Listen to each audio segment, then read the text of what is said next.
Hello everyone, it's Theme Park Avenue. I am Eric, comparing the two big Universal Orlando theme parks in a theme park battle. Universal Studios versus Islands of Adventure. Before I begin, I should explain the rules. In many theme park battles, I compare the roller coasters of each park before getting into other categories, but there's not a whole lot of roller coasters at Universal, so I'm going to compare every single ride in different categories, and then we'll get to food and theming and similar. I should also note I do prefer Islands of Adventure significantly, but this is only based on the individual categories, so my personal preference for the overall park will not be making an impact. Anyway, let's begin. Starting off with two very similar 3D rides where you sit in a car and go in front of screens. These are Transformers at Studios and Spider-Man at Islands of Adventure. Personally, I always thought the Transformers one was a bit more boring because the Spider-Man one has a lot of actually funny lines put into it, Stan Lee cameos. The 3D is a lot better to utilize with this one electrocution scene, and it's way, way older, but still holds up better. I just like Spider-Man better than Transformers also, because Transformers movies kind of stink. So Spider-Man, being one of my favorite rides at Universal, and one of the best dark rides in the world, definitely wins this one. Now for the two Vekoma Jr. coasters, Woody Woodpecker and Flight of the Hippogriff. Most people like Flight of the Hippogriff more, but I honestly think Woody Woodpecker is just a bit more fun. I got thrown around a lot less on that one. Neither one is very smooth, honestly, but I prefer Woody Woodpecker. It's a fun ride. And Flight of the Hippogriff does have its good theming, but it's a bit scattered, so Woody Woodpecker will get this point. Now for two small family rides, Kang and Kodos, Whirl and Twirl, and One Fish, Two Fish, Red Fish, Blue Fish. Kang and Kodos has this funny narration thing where the aliens talk to you, so that's pretty fun, and I think that makes it a bit better ride. Now for the rides based on Steven Spielberg movies. I didn't really have a whole lot to go off here. E.T. versus Jurassic Park. I honestly am not a huge fan of either.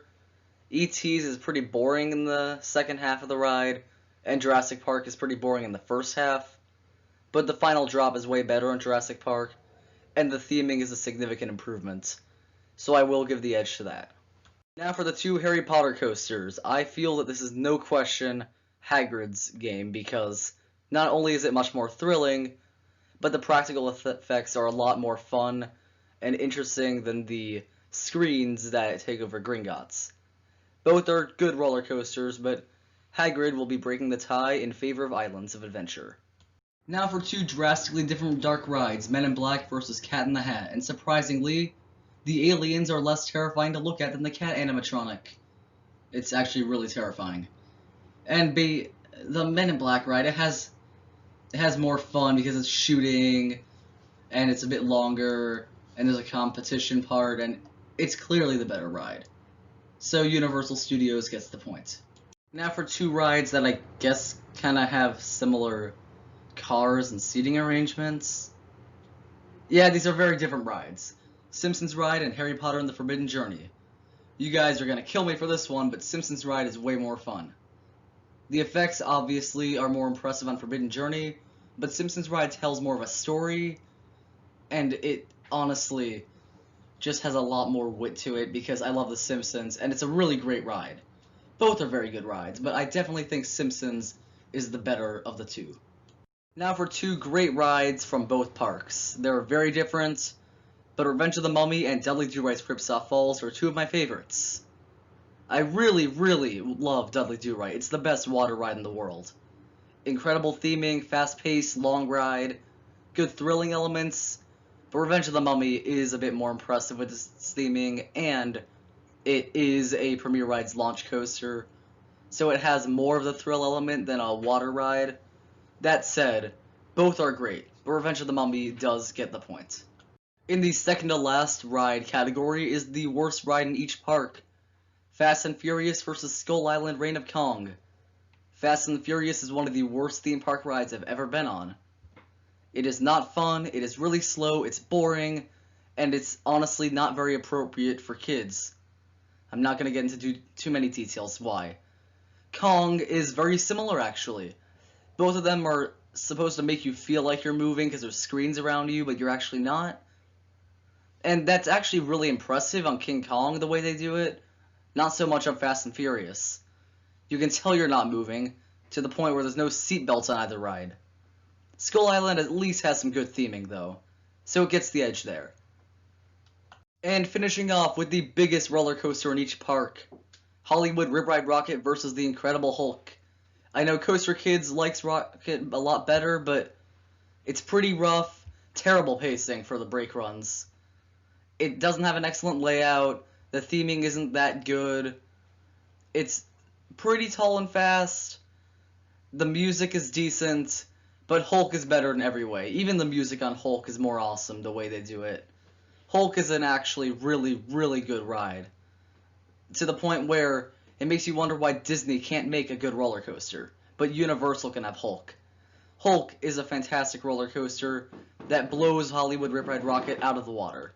Now we have a few extra rides to break the tie.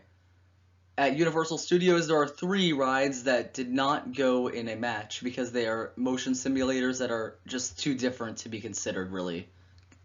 Despicable Me, Minion Mayhem, Shrek 4D, and Race Through New York starring Jimmy Fallon each earn a point, though the first 2 I mentioned are actually really boring rides that I don't like at all, especially Shrek 4D, and I almost considered not giving them points, but that would go against my no bias rule. Even so, Islands of Adventure has 6 extra rides. Tornado on Flyers, Caro Susel, Seuss Trolley Ride, Doctor Doom Fearfall, and Popeye and Bluto's Bilge Rat Barges, along with Storm Force Acceleration. So now, Islands of Adventure leads by 3 points. Now getting into some other categories here, let's begin with the shows. Now even though Fear Factor Live, which is considered by many to be one of the weakest attractions in any theme park, is at Universal Studios, it's pretty boring given what it should be. But there's a lot of other better shows. There's Barney Theater, and that's just incredible, honestly. I mean, can't get much better than that. But there are a lot more shows at Universal Studios than Islands of Adventure, and honestly, a lot more variety. So, Studios gets the point. Now moving on to the food, something I never really think about in theme parks because I'm running from roller coaster to roller coaster. But I do think Universal Studios has better food because of the excellent Simpsons area, featuring Krusty Burgers, Lard Lad Donuts, Bubble Man Tacos, etc. The rest of the food in both parks is not that great. I mean, there's some good Harry Potter stuff and City Walk, but it's mostly some really overpriced hot dogs and hamburgers. Studios earns the point. Theming, a pretty tough one to rank, honestly, because Diagon Alley and Hogsmeade are some of the most incredibly well-themed areas in any theme park. However, the rest of Studios is not that great. The New York area is cluttered and literally has what looks like cardboard cutouts of the skyline at parts of it. The Simpsons area is pretty small. It's not the most well-themed theme park in the world, despite the incredible theming in the Harry Potter area. On the other hand, I feel Toon Lagoon and Marvel Superhero Island and Lost Continent have a lot of personality to complement the Harry Potter area that's a bit more down-to-earth. Overall, Islands of Adventure is a bit sporadic and all over the place with its theming, where there's a lot of buildings in different places, but they're actually kind of put in a way where they look really surreal and otherworldly, and it's a really fun place. You actually kind of feel like you're stepping into another world when you enter Islands of Adventure. At Studios, it feels a bit more artificial and fake and cheap, so Islands of Adventure does have better theming. Now for layouts, this is basically around how you can get from one ride to the other, how easily, how the rides are placed, things like that. Both are similar. They have their big lakes in the middle, and you can get to rides by going around the lake. The thing that kind of sets Studios apart is that they have a walkway that goes across the water so you can get from Harry Potter to Simpsons a lot faster.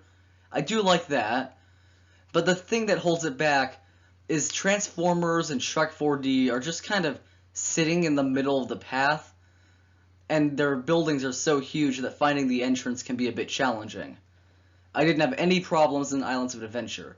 It's very easy to get around, and it's a very, very good layout. Neither one's bad, of course, but I do think the Islands of Adventure is better. For the operating season, a tough one because, they're basically right next to each other. So, of course, neither one has an advantage here. Same calendar, both get a point. Now for the prices. I'm pretty sure, because they are jointly managed, you can go into either park for the same price. Both prices are so ludicrous that I consider taking away a point for each park. But that'd be a bit cruel, so I'm going to give each one a point, because they are the same price. And finally, operations. This is a really tough one. Universal is great at operations. However, Islands of Adventure does have Hulk and Hagrid, which are decent, not great, while the two big roller coasters at Studios, Hollywood Rip Ride Rockit and Revenge of the Mummy, have unbelievable operations. Rip Ride Rockit, especially with its conveyor system, is really, really good. Men in Black Alien Attack also takes around 10 seconds every time, so overall, Studios takes the final point. But despite that point, our winner is Islands of Adventure, winning by 1 point total. I mentioned that I think Islands is a way better park overall, and probably, if I let my bias go in, it would be a very different outcome in favor of Islands. But I think because I excluded Shrek and Despicable Me, this was Studio's best chance. That said, it's still a good park, but Islands, you are the winner. Congratulations. Thank you for watching. I hope you enjoyed this theme park battle. Comment down below any you'd like to see.